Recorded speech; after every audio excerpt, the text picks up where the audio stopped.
امام غزالی وہ شخصیت ہیں جنہوں نے تقریباً کم و بیش 38 سے 40 برس کی عمر میں صدر نظامیہ کا آپ کو مرتبہ نصیب ہوا، یعنی پوری اسلامی دنیا کے سب سے بڑے عالم اور مدرس جنہیں حجت الاسلام کہا جاتا ہے کہ ان کا کہہ دینا ہی دلیل بن جاتا ہے۔ تو امام غزالی پر ایک کیفیت ہوئی اور انہوں نے یہ سارا قیل و قال کا علم ترک کیا، اور ظاہر ہے کہ علم و فن کے ماہر تھے، یہ سب چھوڑ کر آپ مختصر یہ کہ 11 سال تک ریاضات، مجاہدات، اولیاء صوفیہ کی مجلس اور صحبت میں رہے، اور اس کے بعد انہوں نے جو آخری دور کی کتابوں میں سے ایک کتاب ہے المنقذ من الضلال، تو آپ فرماتے ہیں کہ انی علمت یقیناً، یہ سارا تجربہ کرنے کے بعد امام غزالی کیا فرمائے۔ نہیں سوچیں جس شخص نے الاقتصاد فی الاعتقاد لکھی ہے، المستظہری، المستصفیٰ،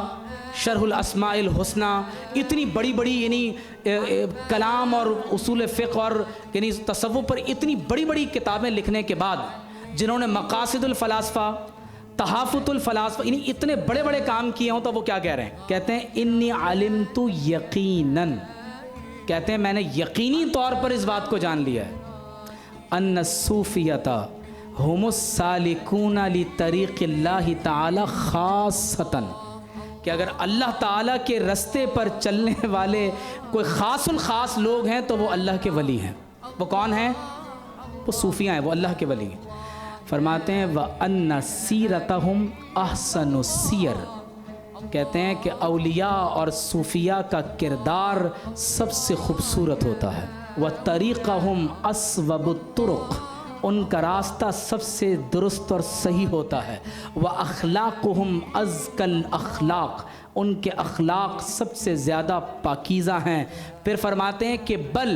صبر نہیں ہوا، کہتے ہیں بلکہ میں یہاں تک کہتا ہوں کہ لو جمع عقل العقلاء وحکمت الحکماء وعلم الواقفین علی اسرار الشرع من العلماء، فرماتے ہیں کہ اگر تمام کائنات کے عقلاء کی عقل کو، تمام حکماء کی حکمت کو، اور شریعت کے رمز شناسوں کے تمام علم کو جمع کر لیا جائے، لیغیروا شیئا من سیرہم و اخلاقہم، کہ وہ اولیاء کی، اور یہ کوشش کی جائے کہ اولیاء کی سیرت اور کردار میں کوئی تبدیلی کر کے کوئی زیادہ اچھی پروڈکٹ بنا دی جائے، وَيُبَدِّلُوهُ بِمَا هُوَ خَيْرٌ مِّنْهُ، کہ اس سے زیادہ بہتر انسان تخلیق کیا جائے اپنے کردار اور عادات و اطوار میں، تو فرماتے ہیں لم یجدوا الیہ سبیلا، فرماتے ہیں ممکن نہیں ہے۔ کیوں؟ وجہ کیا ہے؟ فرماتے ہیں فَإِنَّ جَمِيعَ حَرَكَاتِهِمْ وَسَكَنَاتِهِمْ فِي ظَاهِرِهِمْ وَبَاطِنِهِمْ، فرماتے ہیں کہ ان کی جمی حرکات و سکنات اپنے ظاہر میں بھی اور اپنے باطن میں بھی مقتبسۃ من نوری مشکات النبوہ، فرماتے ہیں کہ اولیاء براہ راست حضور علیہ السلام کے نور مشکات سے اور مشکات نبوت کے نور سے فیضیاب ہو رہے ہوتے ہیں۔ ان کا نور حضور علیہ السلام کی بارگاہ سے انہیں عطا ہو رہا ہے۔ وَلَيْسَ وَرَاءَ نُورِ النُّبُوَّةِ عَلَى وَجْهِ الْأَرْضِ نُورٌ يُسْتَضَاءُ بِهِ، اور فرماتے ہیں کہ حضور کے نور نبوت کے ماں سوا